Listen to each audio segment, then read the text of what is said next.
And now it's my pleasure to invite to the stage my dear friend and colleague, Dr. Marcus Campbell. He is the superintendent of Evanston Township High School District 202. He is also belovedly the chair of the FAN Board of Directors. Marcus.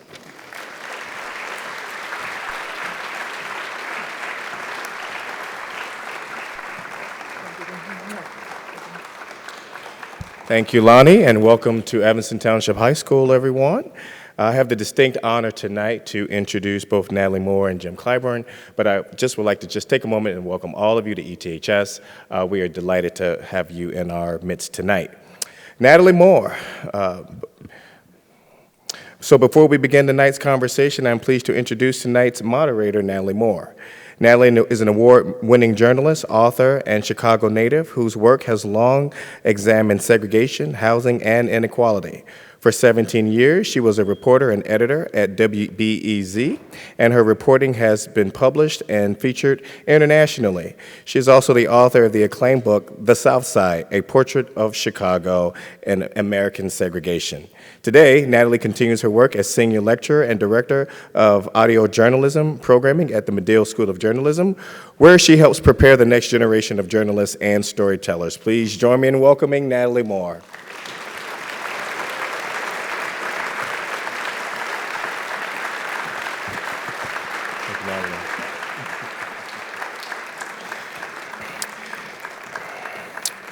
And I know that there's a lot of enthusiasm in the room tonight for our featured guest. And it is my honor to introduce leader whose career in public service has been defined by courage, conviction, and a deep belief in the promise of our democracy, Congressman Jim Clyburn.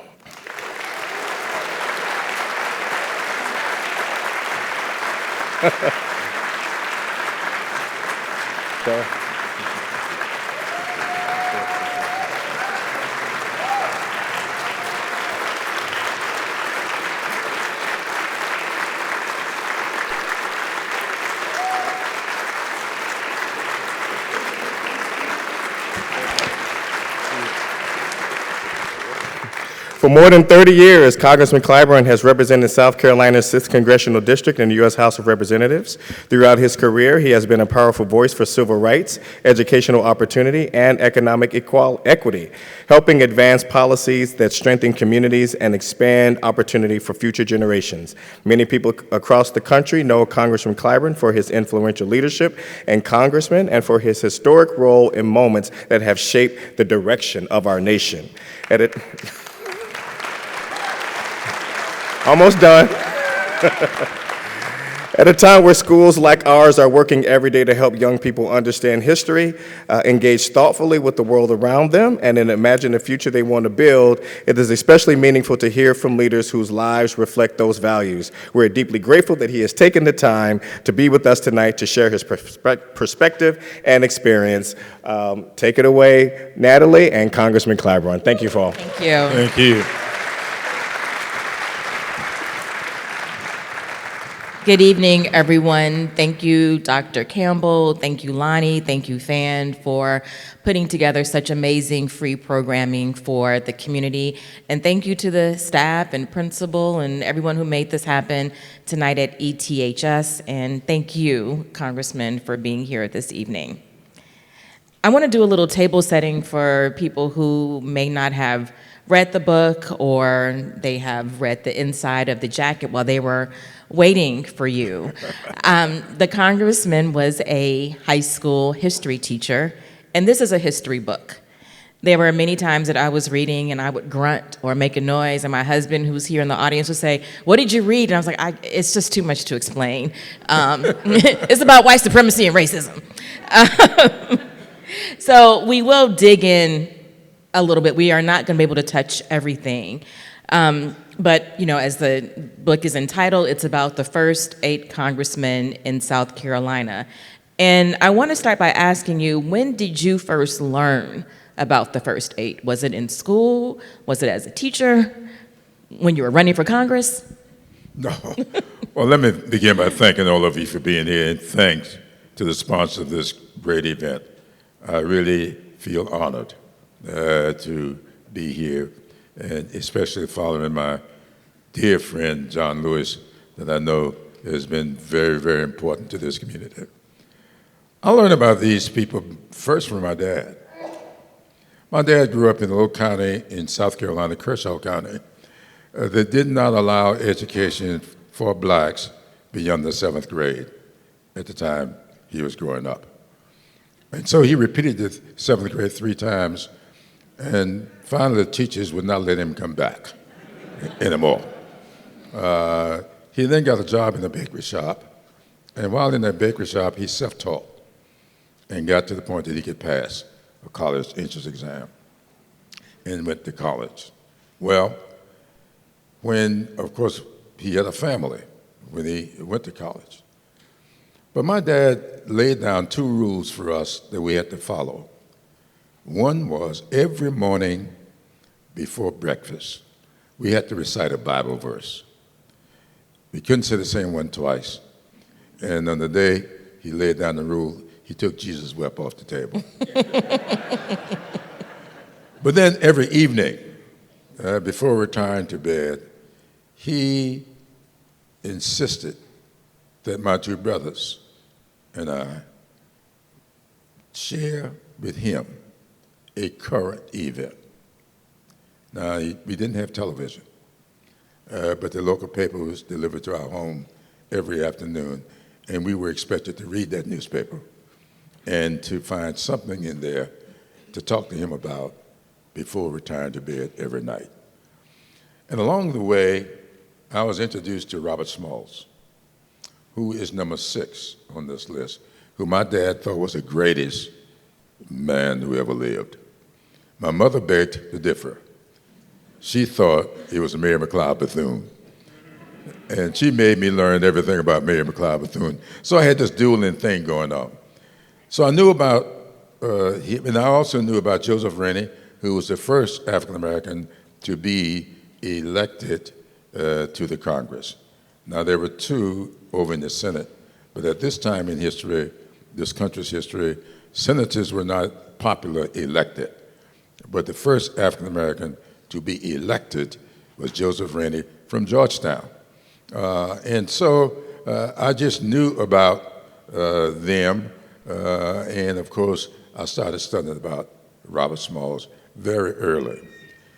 This may sound strange, but in 1943, 44, my mother opened a kindergarten in our church. And so my first introduction to education was in our church's kindergarten. None of the stuff that you find in this book were ever taught in the school books. My parents drove me into this, and I am so happy they did. Well, let's jump ahead to Robert Smalls. He was a Civil War hero.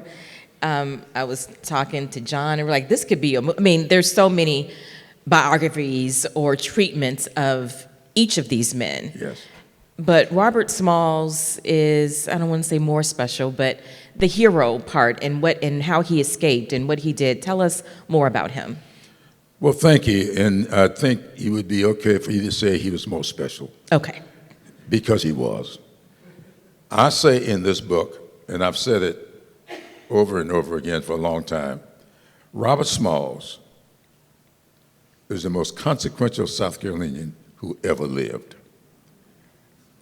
Some people will say John C. Calhoun, some people will say Strom Thurmond, but Robert Smalls is the most consequential.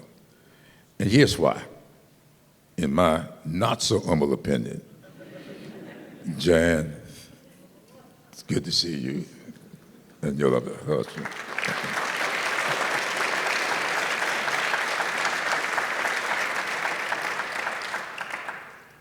Robert Smalls was born enslaved.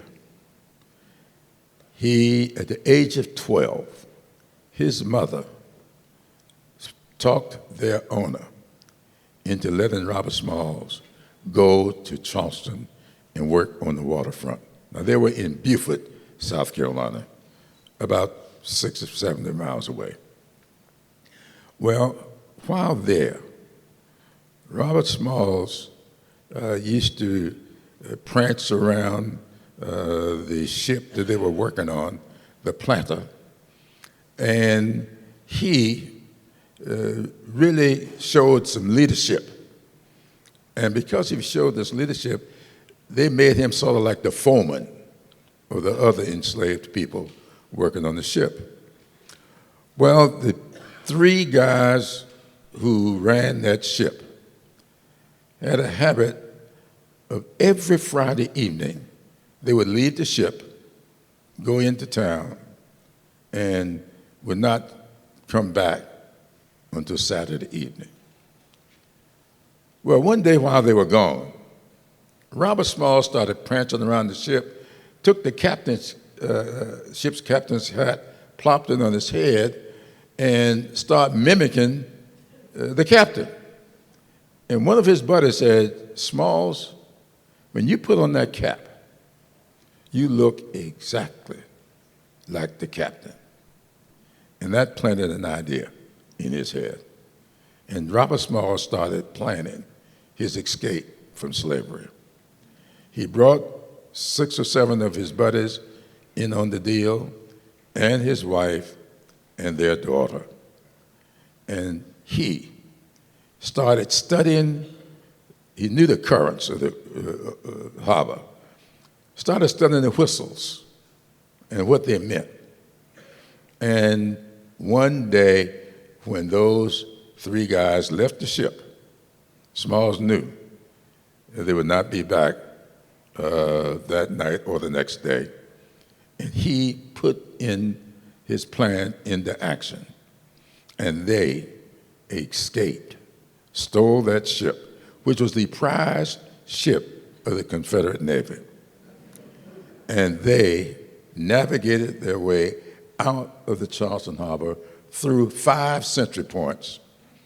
He knew what whistles to blow, and they kept past. And the last sentry point was Fort Sumter, the most important sentry point, where the war started. And he pulled those whistles, and the sentry up at the top of the wall yelled out to him, "Go blow those damn Yankees to hell." And Smalls followed his directions. But his wife had brought along a bedsheet, and they got outside of a firing distance of Fort Sumter. They raised that bedsheet, and Smalls said to Abraham Lincoln that he was very nervous about that because they weren't necessarily following the rules of war. And he was anxious as to whether or not they would recognize that bedsheet as a flag of surrender. But they did. And when he delivered that ship to the Union forces, he was granted his freedom, and everybody on the ship got a cash reward. And then Smalls, because he knew the currents of the harbor, was put in charge of navigating the ship. Now, that made him a celebrity. But Smalls did something else with that ship that's not talked about in history. Smalls, on one day when that ship was going from Port Royal, near Beaufort, over to Morris Island, where you have seen this light house in a lot of publications. Smalls had a $6,000 bounty on his head. And there was a big reward for getting that ship back. That ship was spotted by the Confederate Navy, and they launched an all-out attack to get the ship back. And the battle got so fierce, the captain of the ship ordered Smalls to surrender and beach the ship. Smalls knew what his fate was. And he says, in some choice language, "Ain't doing that." And Smalls locked the captain up in the coal bin and took over the ship and conduct the battle. He won the battle and returned that ship to the Union forces. And when he did, and they found out what happened, they fired the captain, made Robert Smalls captain of that ship, and gave him a hefty raise in pay. Robert Smalls, who was not even in the Navy, became a Navy captain at that point. That, to me, cemented him as the only genuine hero of the Civil War. And here's another interesting thing about Smalls. Imagine this. In April of 1862, he's enslaved. In August of 1862, Smalls was sitting down in Washington, D.C. with President Abraham Lincoln. Why? Because the Union forces were outmanned and they were losing the war. And General Saxton, who was in charge of things down there, needed more men. And he knew that his only salvation was to get the formerly enslaved involved in the war on the side of the Union. But law and Abraham Lincoln prevented it. Saxton came up with the idea that because Smalls had become such a celebrity, there were people all over the United States of America trying to get Smalls to come live in their community. They wanted this guy to live among them. Saxton sent Smalls to Washington to try to get Lincoln to allow blacks to fight in the Civil War. Lincoln was so enthralled with Smalls, he agreed. You see in a lot of publications that it was, I keep blocking on his name now, that Frederick Douglass did this, but it wasn't Frederick Douglass. It was Robert Smalls. So Robert Smalls was authorized to go back to South Carolina and recruit 5,000 blacks to fight. The number got up to 180,000. 40,000 of them died in the war. But Lincoln wrote after the war that but for those freedmen, the war would have been lost. So how can you, when you look at this, the war's over, Smalls got elected to the state legislature and served for 10 years. He then got elected to Congress and served for 10 years. And when he was in the state legislature, it was Smalls who, in the 1868 Constitutional Convention, introduced the resolution that provided free public education for all. It was the first time in the history of the country that education became available to people of little or no means. Up until that point, education was reserved for the elite. So when you look at all of this about Smalls, who never had a formal education, but had hired people along the way to teach him to read, to write, and other things about an education, and look at the consequences that flowed from it, Smalls is the one person that everybody, as I travel on this tour, want to know, why has there not been a movie about this guy? And that is a great question. But I think that's an issue that's going to be resolved real soon. All right. You mentioned Joseph Hayne Rainey. He was the first Black person to serve in the U.S. House of Representatives. Is that? Yes. Okay. Tell us about him. Joseph Rennie was also born enslaved in Georgetown, South Carolina, but his father was a barber. And his father was allowed to keep some of his earnings for himself, and he saved up enough money from his earnings as a barber to purchase his family's freedom. And he did so. And they left Georgetown and moved to Charleston. But when the Civil War broke out, he was conscripted into the Confederate Army, which he did not want to do.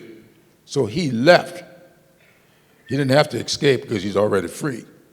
He and his wife got on a ship and went to Bermuda. And they stayed in Bermuda until the war was over. If any of you have ever visited Bermuda, chances are you came upon a place called Barber's Alley. Barber's Alley was named for Joseph Rennie because he had barbershops, became very wealthy. His wife was a dressmaker, and they moved back to South Carolina after the war and lived a life of wealth. And he, when he got to Charleston, he then went back to Georgetown to get involved in politics and got elected to Congress from Georgetown. And it's kind of amazing. We now have the house that he lived in Georgetown is now on the National Register. And when we put up a plaque in the Capitol to honor, first we put up his portrait. Then on the 150th anniversary of his having been sworn in, he was sworn in on December 12th, 1870. And on the 150th anniversary of that occasion, we named a room, room 150, on the first floor of the United States Capitol, is now the Robert Smalls room. And next to that room on the first floor is a big portrait of Smalls. Of Rennie. Now, Rennie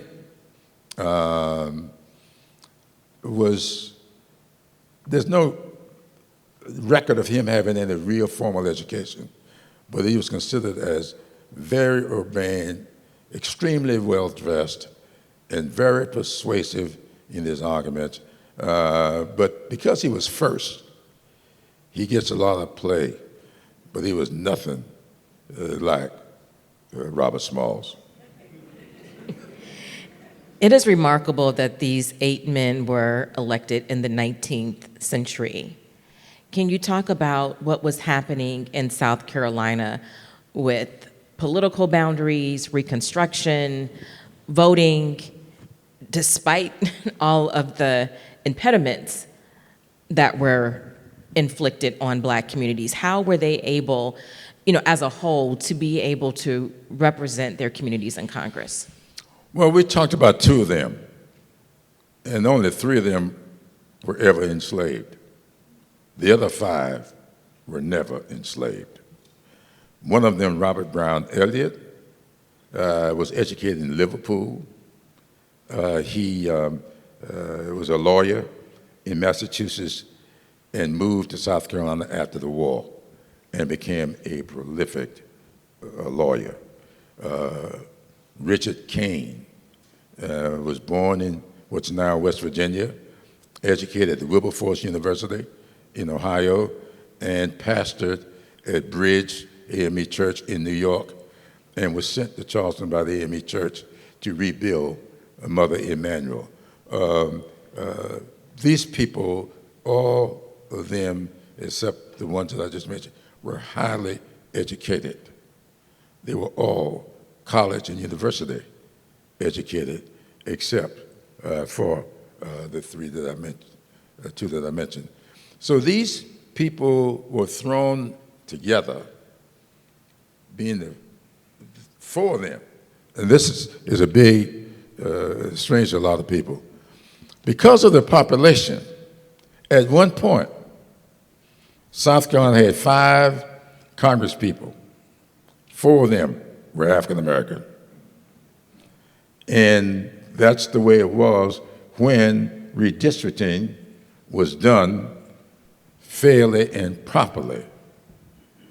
But then came along something called gerrymandering. And these people at one point all got drawn into one congressional district.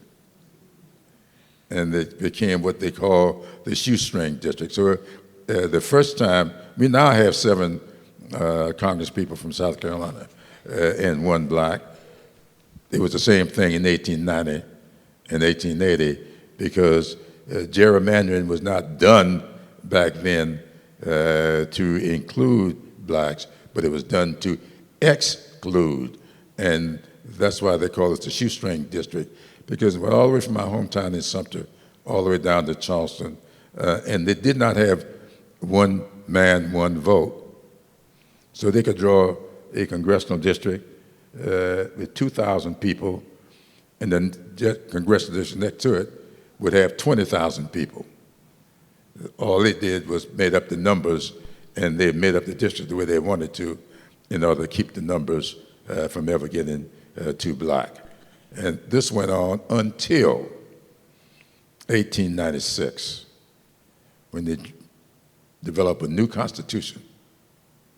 And in that constitution, all of them the vote was taken away, much like some of the discussions you're hearing today.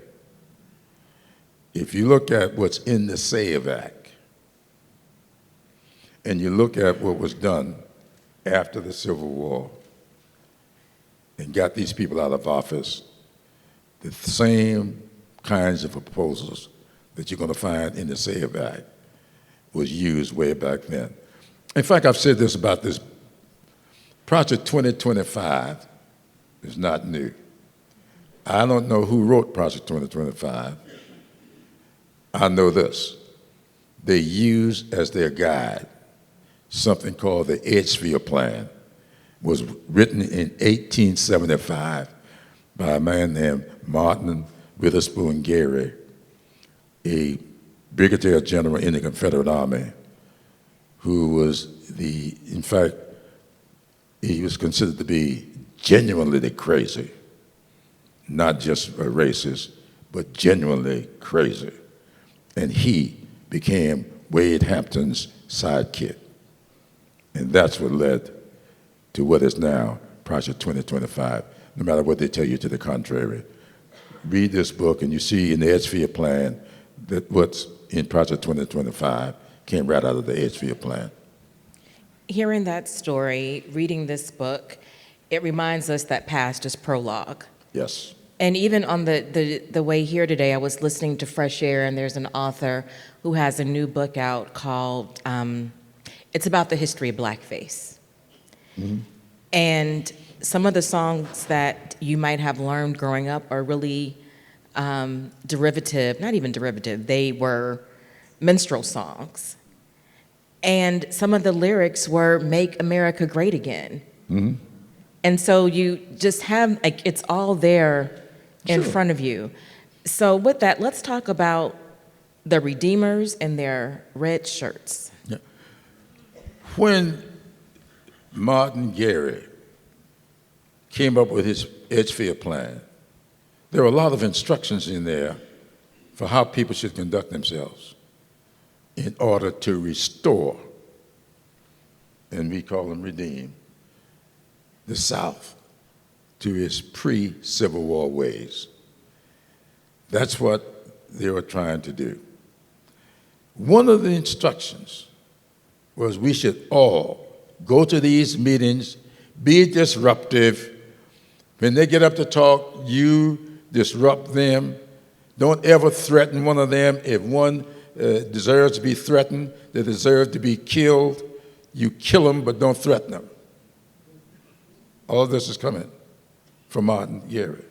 And then he said this: when you go to these meetings, wear red shirts. There's red caps today. I'm telling you, they took it right out of it. And another thing, even for these people in office. Don't call them by their names. Give them nicknames. Give them nicknames. Does that sound familiar to you all? Everything that you see taking place today comes right out of the plan, the Edgefield plan, and what was going on back then. That's why the book is written the way it's written. When I started to write this book, I was going to just write a fun book about these 8 people. In the middle of this process came the 2020 elections. And I'm sitting there one night and I saw on TV what they were doing up in Detroit, Michigan, when they were trying to break into the place where they were counting the ballots, they send the electoral voters down to Washington. You all remember the infamous phone call down to Georgia? Find me 11,780 votes so we can change the outcome down there. They were trying to change the outcome of the results of the Electoral College. And that's when I decided, rather than just write about these people, I would write about the issues that surrounded them, the issues that they were dealing with, as well as why it is that there are 95 years between number 8 and yours truly, number 9. Because they succeeded. How did they succeed? In the 1876 presidential elections, when the voting was over, nobody had gotten a majority in the Electoral College. At the time, in order to be elected president, you needed 185 votes in the Electoral College. When the counting was over, Samuel Tilden of New York had 184. He was 1 vote short. Hayes from Ohio had 165. He was 20 votes short. 3 states, Florida, Louisiana, and South Carolina, sent up 2 sets of electors. 1 set pro-slavery, and the other set anti-slavery. Among those 3 states were 20 electoral votes.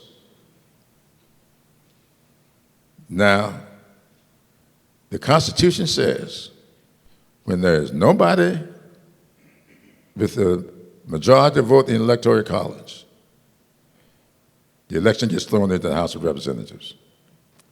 And when the election was thrown into the House of Representatives, which is what they were trying to do on January 6, 2021, get the election into the House of Representatives, and maybe they can do the kind of horse trading back in January that was done back in 1876 and had the same result.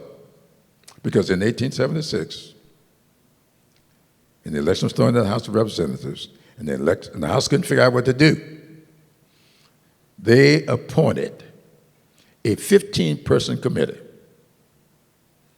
to study the issue, meet with the candidates, and make a recommendation to the House.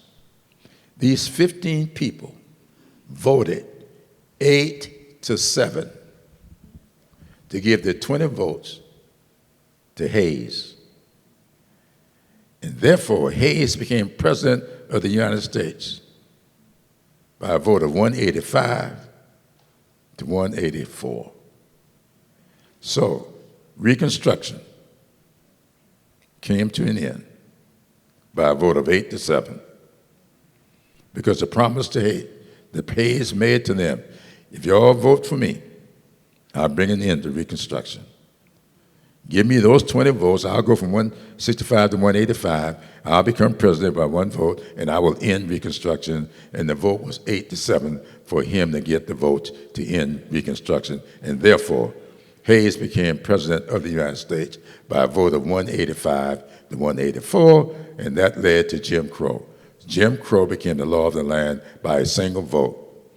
No overwhelming activity at all.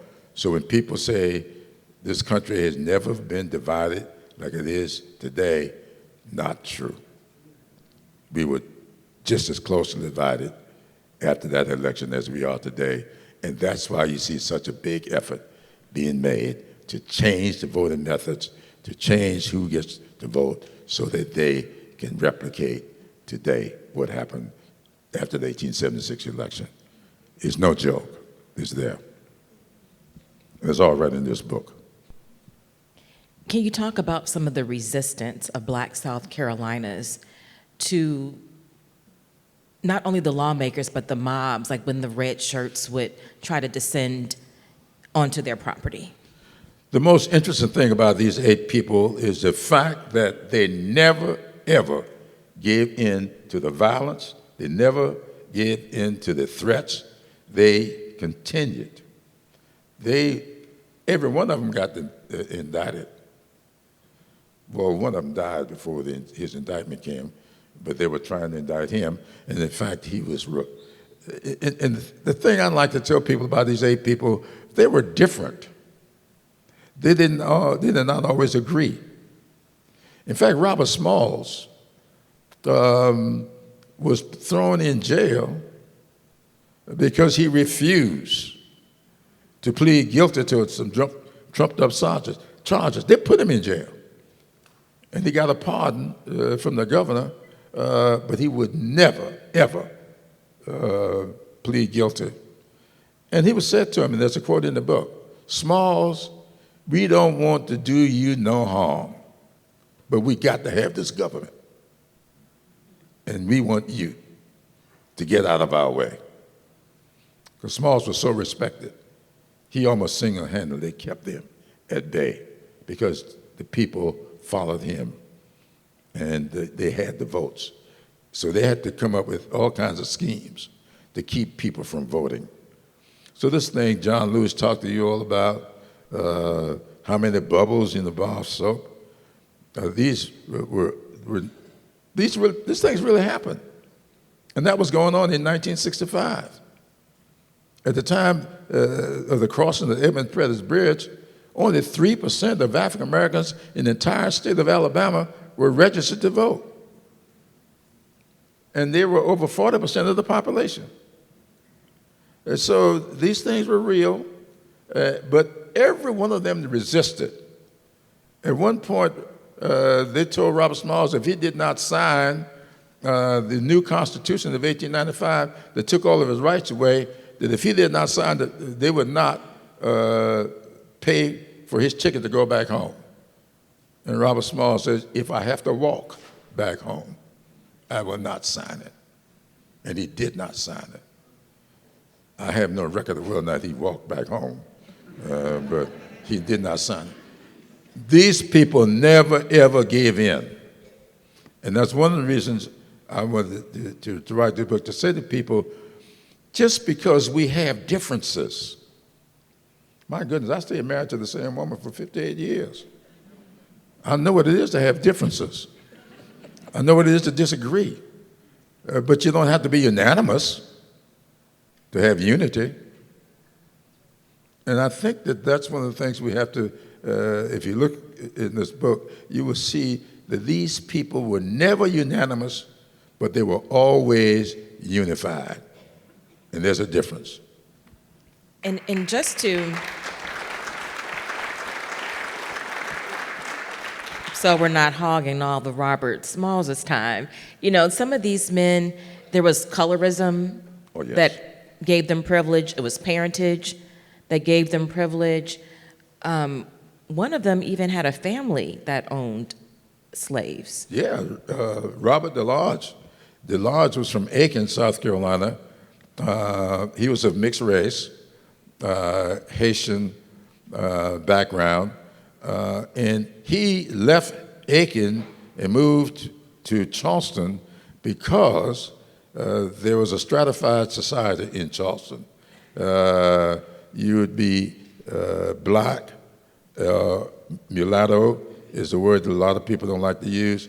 I don't really like to use it, but in order to write the book and be as effective, I explained in the front of the book that you would not see me using the N-word, and I would scantily use mulatto, and I used mixed race instead. But that's what they were called. When I moved to Charleston in 1962 to teach history in the Charleston Public Schools, they, at that time, had an organized Brown Society. And the Brown Society was organized to separate mixed-race blacks from 100% blacks, because nobody was 100%. But that society operated, and the guy who built my house in Charleston, the contractor, Herbert DaCosta, was president of the Brown Society. By this point, it had lost all of its status, but it still existed. And I would suspect that they just never dissolved, they just stopped meeting. But it still exists. And then there's the former president of South Carolina State University what is his race? I had a feeling you would ask me about him, and I was hoping you would. Oh, phew. Those, I said only 3 of them were enslaved. One of them was not black. Thomas Miller, number 7 in the group, was born white. He was a grandson of Thomas Heyward, one of the signers of the Declaration of Independence. And Thomas Heyward's wife gave birth to him out of wedlock. And they put him up for adoption. And an African-American family adopted him. So Thomas Miller was adopted by an African-American family and moved to Charleston. And it's there where he was first conscripted into the Confederate Navy, or Confederate Army. Robert DeLarge went into Confederate Navy. Miller was captured and imprisoned down in Savannah, and he stayed there until the war was over. When the war was over, the Union soldiers took him with them back up to New York, and he lived in New York, and he befriended the in-laws of Robert Smalls. Bamfield was his name. And the 2 of them went to college together. And they went to Lincoln University in Pennsylvania and HBCU in Pennsylvania. Now, this guy knew he was not black, but he made the decision when he graduated from college, rather than going back to New York, he decided to go back to Charleston, back to South Carolina, and he went to law school at the University of South Carolina, which was the only school back then, only college back then, that was integrated. And this may sound strange, the University of South Carolina, back right after the Civil War, was integrated, and it stayed integrated until the Redeemers. And then they closed it. They closed it. So they wouldn't have integration. That's right. The Redeemers closed it for 3 years and reopened it as white only. Now, some of you have already picked up books. If you look on page 229 in that book, you're going to find something very interesting. Page 229. And I think is one of the interesting things about your question.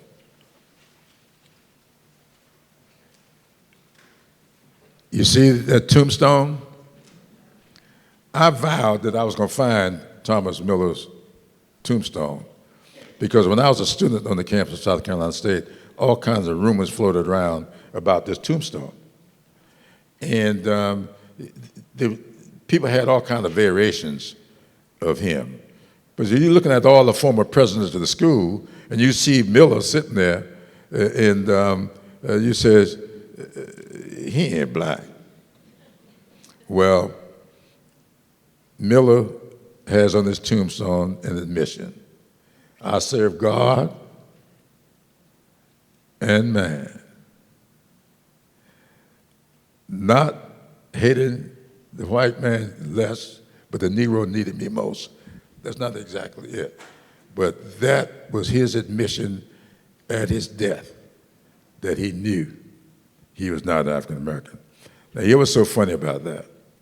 When they opened South Carolina State in 1896, as a so-called 1890 land-grant college, they put two stipulations. Number one, only blacks could teach there. Number two, only blacks could be students there. They didn't say anything about the president.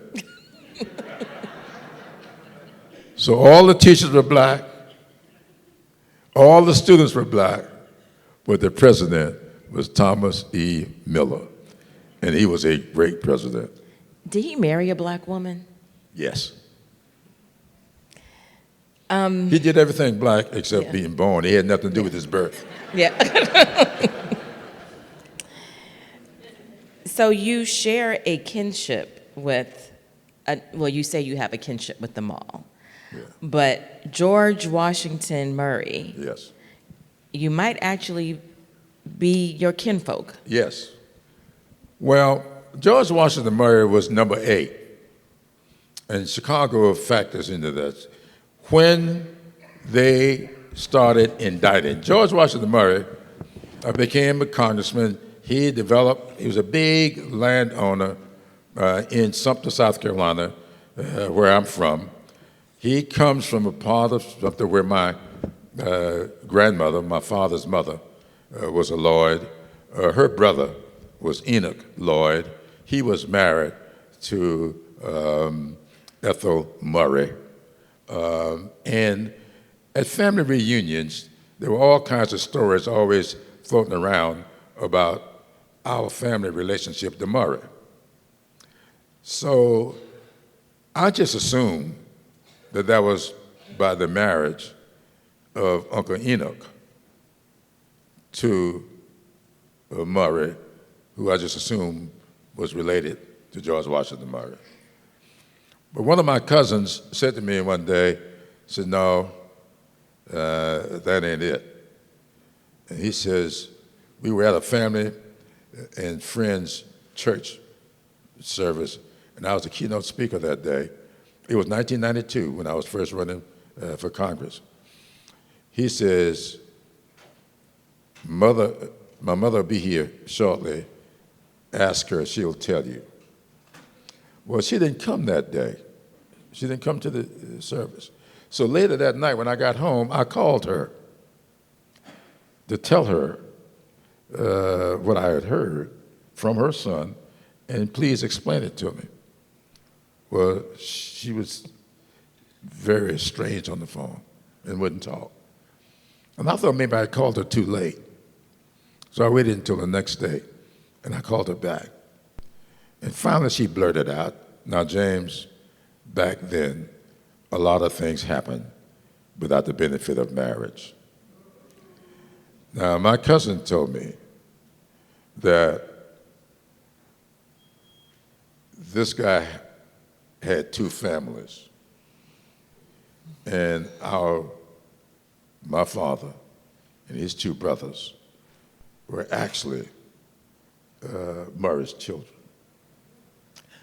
Well, I've hired 2 companies to find it. I paid them. They didn't find it. You can go through all the census. Phoebe Lloyd Clyburn had 3 sons in the households. I've gone through the 1890 census. She's there with her 3 sons. Never have I found. She died in 1902, but never have I found any other man in the household. We did find that George Washington Murray had a son out of wedlock whose name was William, born the same year my Uncle William, my daddy's brother, was born. But there's no mention of any other children. And so there is still a debate. By the way, I've talked to Skip Gates about this. He swears that his group can find it. I did the swab. Okay. I've sent them all the stuff they asked me. I fill out all the paperwork. That's been more than 2 years ago. And I have not heard from Skip yet. We're going to see you on an episode. We're going to see you on an episode. Yeah, he's working on that. But I've seen Skip. In fact, I received the W.B. Du Bois Award from Harvard this year. And Skip was there that night. He didn't mention. So I didn't bring it up to him because he told me I didn't need to pay him until they found it. And so I have not lost any money with him, so I ain't going to bother him. So if he doesn't find it, I won't pay him. I may not pay him if he finds it. Before we go to questions, and there is a mic that will go around the room, so wait until the mic comes to you. I want to ask you about, after writing and researching this book and doing it at a time where democracy has been under threat in this country, how has it affected your patriotism? It has not affected my patriotism at all. You know, when I look at the founder, we get ready to celebrate the 250th anniversary of the founding of this country. Come July 4th, be 250 years. And at the time this country was being formed, a man named Thomas Paine wrote a little pamphlet that he called The Crisis. And many of you have heard this little segment from The Crisis, that these are times that try men's souls. Summer soldiers and sunshine patriots will in the crisis shrink from the service of their country, but he that stands it now deserves the love and thanks of man and woman, for a tyranny like hell is not easily conquered. Here we have this consolation with us, that the harder the conflict, the more glorious the triumph. I have taken that segment to heart.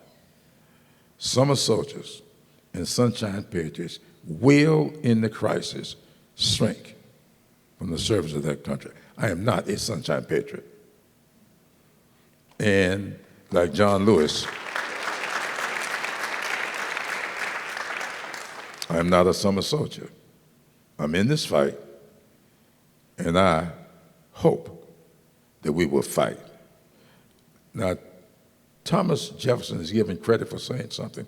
I've done the research on this, and Thomas Jefferson is not the originator of this. This is something that was said over 100 years before Thomas Jefferson said it. And it's this: vigilance is the price of liberty. Vigilance. And so I think that vigilance is required today like never before. And you cannot undertake the vigilance necessary to preserve this democracy by running away from this fight. This is a fight that's got to be confronted.